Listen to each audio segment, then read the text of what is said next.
대통령의 초청으로 미국 방문길에 오릅니다. 한미 간의 폭넓은 대화와 논의는 중요한 계기가 될 것입니다. 특히 북한의 지속적인 핵 개발과 전략적 도발에 대응하기 위해서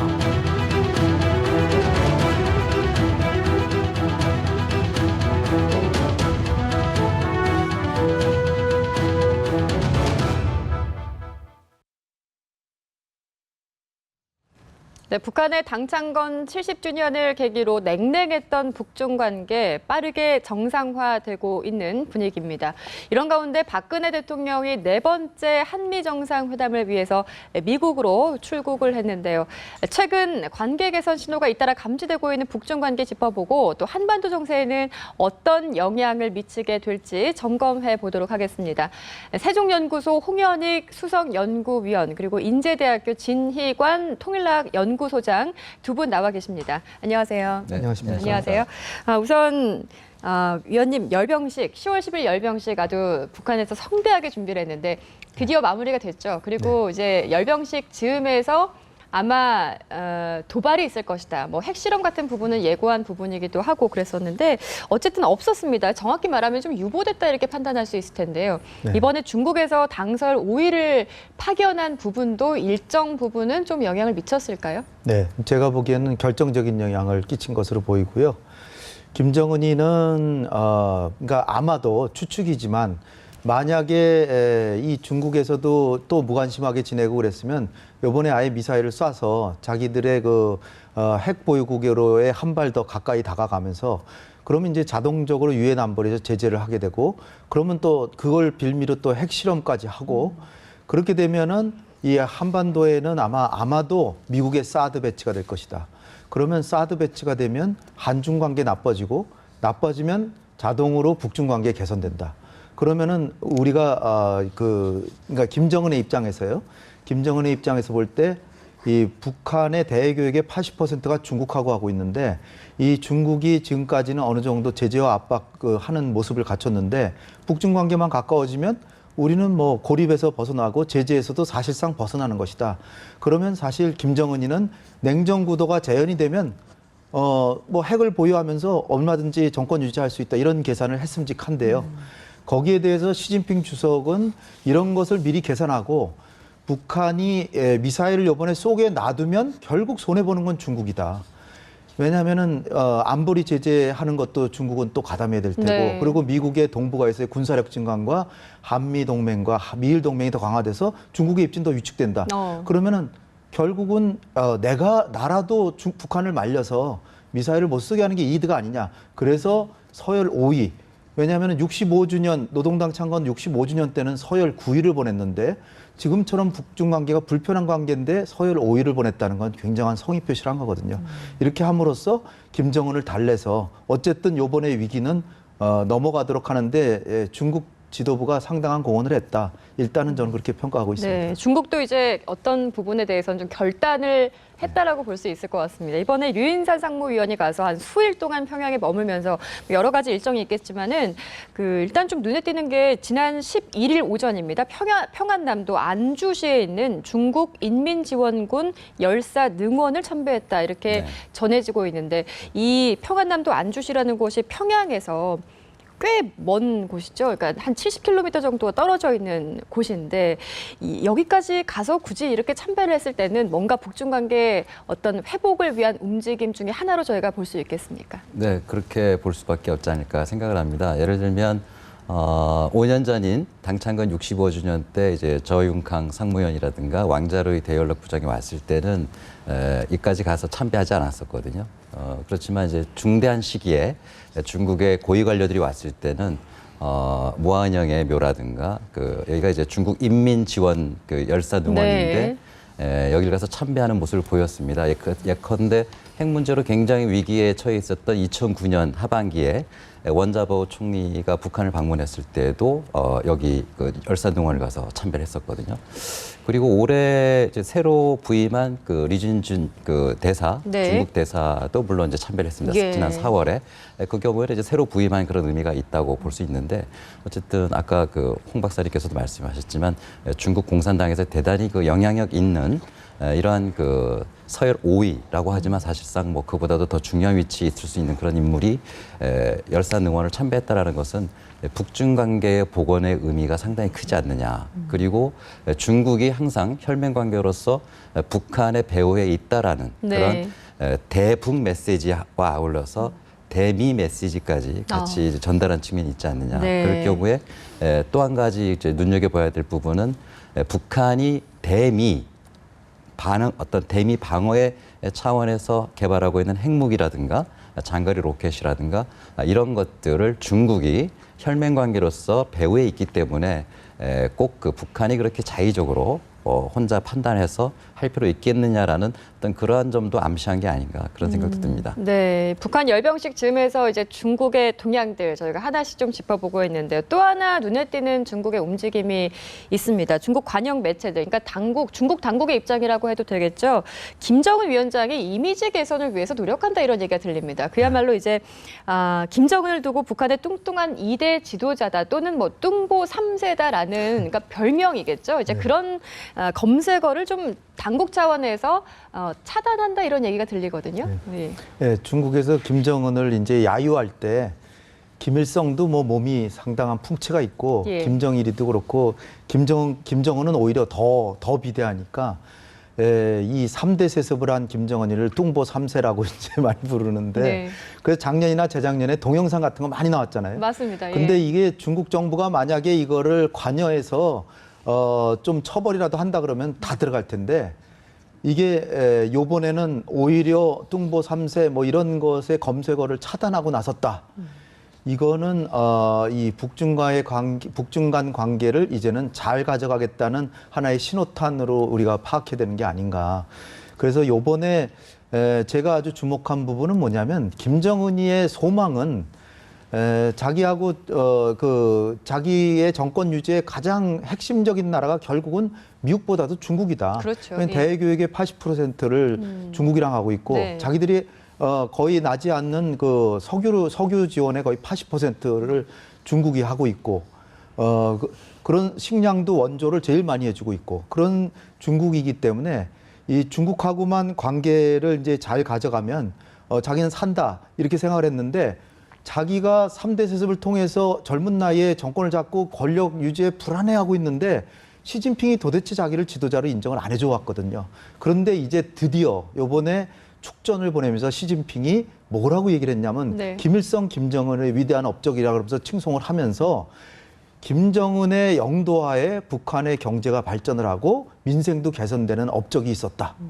이 얘기는 김정은이 북한의 지도자라는 걸 확실히 인정했다 이렇게 보고요. 그러네요. 예. 거기에 이제 화답하느냐고 김정은이도 핵 경제 병진 노선을 경제 국방 병진 노선이라고 바꿔서 부르고요. 네네. 이 용어는 김일성 시대에 나오던 용어입니다. 그러니까 국방이야 뭐 누구나도 하니까 핵이란 말이 안 들어가야 되는데 열병식 연설에서 핵이란 용어를 빼버렸다. 그리고 더군다나 류인산하고 회담하면서 우리 북조선도 남한과의 어떤 관계 개선을 바라고 있다. 국내 경제 발전을 위해서 대외적으로 우호적인 환경을 만드는데 우린 신경을 쓰고 있다. 이런 식으로 시진핑이 듣고 싶은 얘기만 골라서 다 해줬거든요. 물론 예외는 있습니다. 그날 열병식 날 밤, 10일 날 밤에 햇불 행진을 하면서 청년들이 햇불 행진하면서 핵보유국, 뭐 핵경제 병진 노선이라고 맞습니다. 류인산 보는 네. 앞에서 했는데 같이 봤잖아요. 네, 그거를. 이거는 사실 그 북한의 어떤 지킬 박사와 하이드 같은 이런 참 기만적인 행동을 한 것이고 그러나 중국 인민들이나 중국 지도자에게는 이 김정은이 나름대로 성의 표시를 했다. 그래서 시진핑이 상당히 김정은을 인정해주고 이것은 장차 정상회담을 하는데도 한 발짝 한 발짝 기반을 닦고 있는 게 아닌가 이렇게 생각이 듭니다. 어쨌든 북한과 중국에서 이제 서로의 관계 회복을 위한 그런 좀 노력을 많이 하고 있다는 것들이 이제 군데군데에서 나타날 수 있는 것 같습니다. 이번에 평양을 간 류인산 상무위원이 중국에서 그 당의 선전선동 분야 총괄하는 인물이다 이렇게 전해지거든요. 바로 이 김정은 위원장의 이미지 개선 혹은 김정은 지키기에 그 선두에 쓴 인물이 바로 아닌가 그런 생각을 해봅니다. 네, 그 사회주의 당에서는 가장 중요한 부서가 조직지도부와 선전선동부라고 할 수 있습니다. 보통 조직지도부는 그 당의 총석이 총비서들이 주로 관장하는 그런 부서일 만큼 중요하고요. 그 다음이 바로 선전선동부라고 할 수 있다고 한다면 류인산의 위치를 우리가 대략 알 수 있는데요. 류인산은 상무위원이기도 합니다만 사실상 상무위원 중에는 당뇨가 시진핑 바로 다음에 위치하는 그런 위상을 가지고 있습니다. 그렇다고 본다면 당에서 올 수 있는, 당에서 북한으로 보낼 수 있는 두 번째 인물을 보냈다라고 해도 틀리지 않지 않느냐 이렇게 볼 수가 있고요. 또 이번 그 대회가 열병식이 당창건 70주년 열병식이기 때문에 류인산이 갔다는 거는 뭐 시진핑 바로 다음에 인물이 갔다. 그 이야기는 뭐 계속 거듭되는 얘기입니다만 이번엔 중국이 북한을 상당히 많이 신경 쓰고 있었다라는 걸 이 인물을 통해서도 알 수 있지 않느냐 그렇게 보입니다. 그렇습니다. 중국이 이제 북한에게 주고 있는 여러 가지 메시지가 있습니다만은 그 우호적인 부분들에 대해서 저희가 이야기를 했지만 사실 이런 부분만 있는 건 아니다 이런 얘기가 들립니다. 류인스 상무위원이 김정은 제1위원장을 만난 자리에서 한 이야기들 중에 하나가 한반도의 비핵화 이런 표현을 썼다고 하거든요. 그런데 그 과거에는 중국의 최고 지도부 일원이 그 북한에 가서 이런 얘기를 한 적이 없다고 그럽니다. 중국이 어떤 생각을 하고 있을까요? 아마 좀 확인을 해봐야 되겠습니다만 아마 용어는 조선반도의 비핵지대화라는 말로 아마 표현이 됐을 겁니다. 이 용어는 이미 북한은 이제 김일성 시대 때부터 이런 말을 해왔었으나 결국은 미국과 항전하기 위해서 핵을 개발할 수 없다라는 게 이제 북한의 논리인데 조선반도 비핵지대화라는 것은 북한만이 아니라 한반도 전체에 어떤 비핵화를 이제 요구하는 것이거든요. 그럼에도 불구하고 북한의 핵 개발에 대해서는 분명히 일침을 놓는 그런 표현일 수밖에 없을 겁니다. 이런 이야기는 북한 역시도 낮과 밤이 다른 그런 모습을 보여줬지만 중국 역시도 어떤 중국의 이해관계, 북중 관계 미래를 위해서는 북한의 핵 개발이 바람직하지 않다라는 그런 일관된 입장을 보여준 게 아닌가 그런 생각이 듭니다. 네, 박사님 이게 분위기가 이렇게 뭐 우호적이다 보면은 그 뭐 아직 이른 얘기기는 합니다만은 연내 김정은 위원장의 방중 가능성까지 나오고 있는데요. 사실 그 북중 관계가 좀 돈독하다라는 거를 만천하에 알리기 위해서는 중국 한번 가야 되지 않겠습니까? 그들의 입장으로서는. 일단 뭐 선물을 서로 교환한 셈인데요. 그러나 이제 김정은이는 과연 류인산이 뭔가 내놓은 선물 보따리가 실제로 이행이 되는지 이걸 좀 보려고 할 거고요.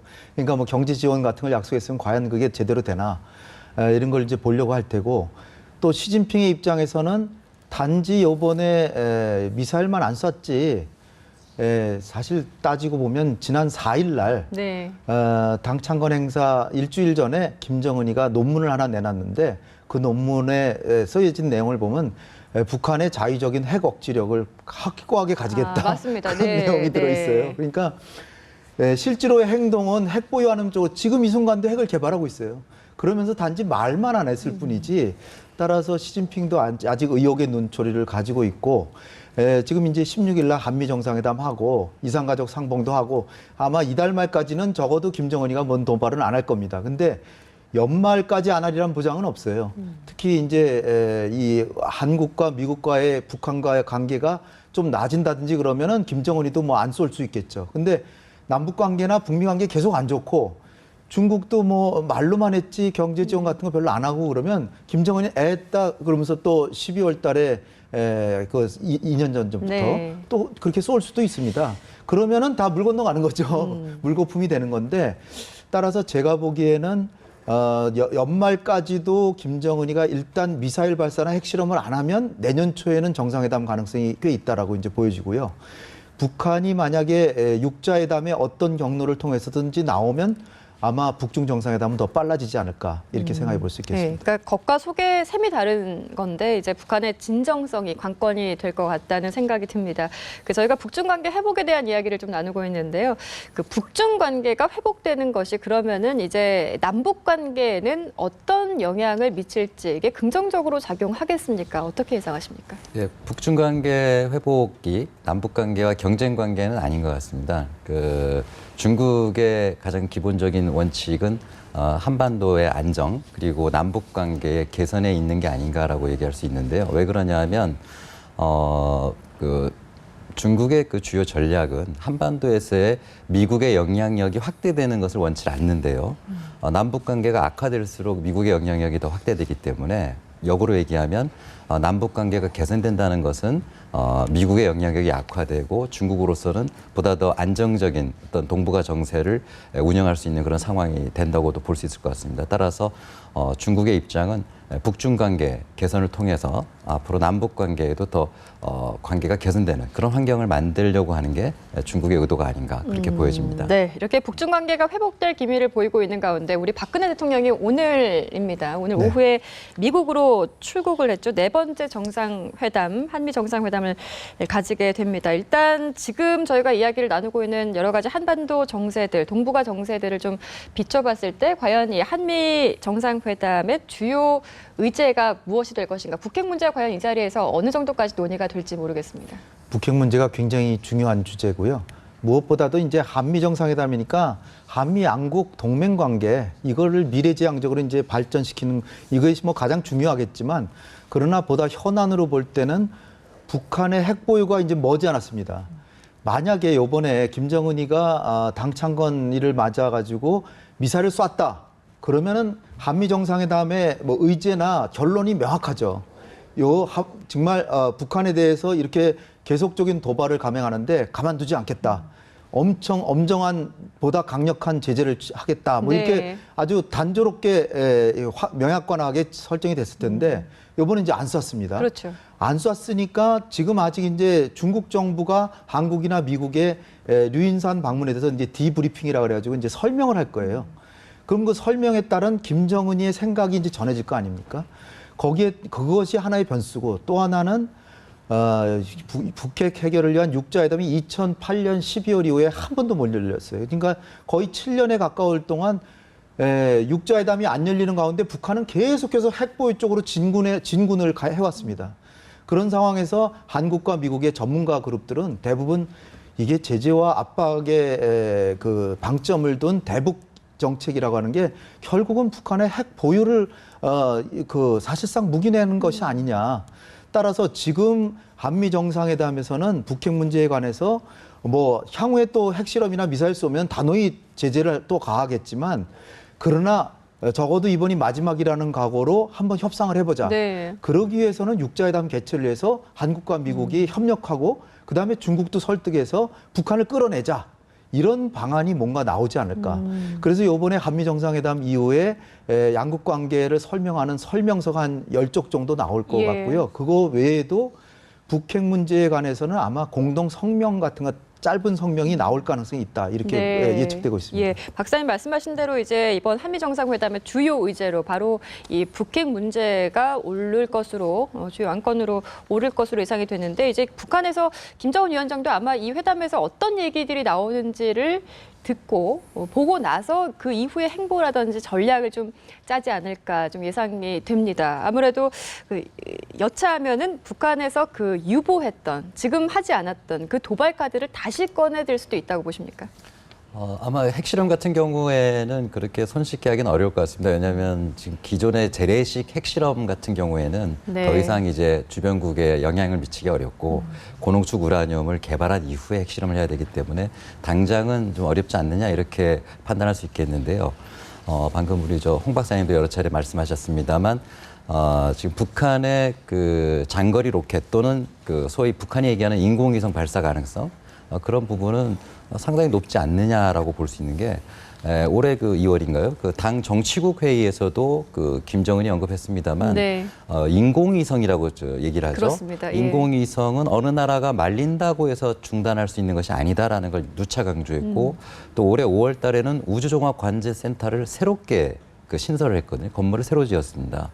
그리고 지금 북한의 그 일반적인 그 분위기가 뭐 초등학교 인민학교 담벼락에 은하 3호 로켓을 그려놓는다든가 마을 입구에 그 로켓 조형물들을 갖다 놓는다든가 네. 그 우주 강국이라는 말을 굉장히 일상적으로 그러네요. 지금 쓰고 예. 있다라는 걸 봤을 때 당창건 70주년을 맞이해서 장거리 로켓 소위 인공위성이라는 은하 3호 그 이상의 은하 4호를 발사할 가능성이 굉장히 높지 않을까. 그래서 이것은 한미 간의 어떤 결과라기보다는 북한 스스로의 계획에 의해서 진행될 가능성도 있기 때문에 그 부분은 하나의 시각으로만 볼 게 아니라 좀 다양하게 우리가 대응 방안들을 마련할 필요 있지 않은가 생각이 됩니다. 네, 이제 저희가 오늘 이야기를 좀 나눈 대로 북한과 중국에서 그 밀착 행보를 보이고 있고 우리 대통령이 오늘 미국으로 이제 한미 정상회담을 가지기 위해서 미국으로 출국을 했습니다. 동북아 정상 하반기에 참 여러 가지 변수가 많습니다. 우리의 외교 전략 어느 때보다 좀 절실해 보이는데 어떻게 짜야 된다고 보시는지요? 네, 우리 대통령께서 8월 15일 광복절 경축사를 이제 계기로 해서 예.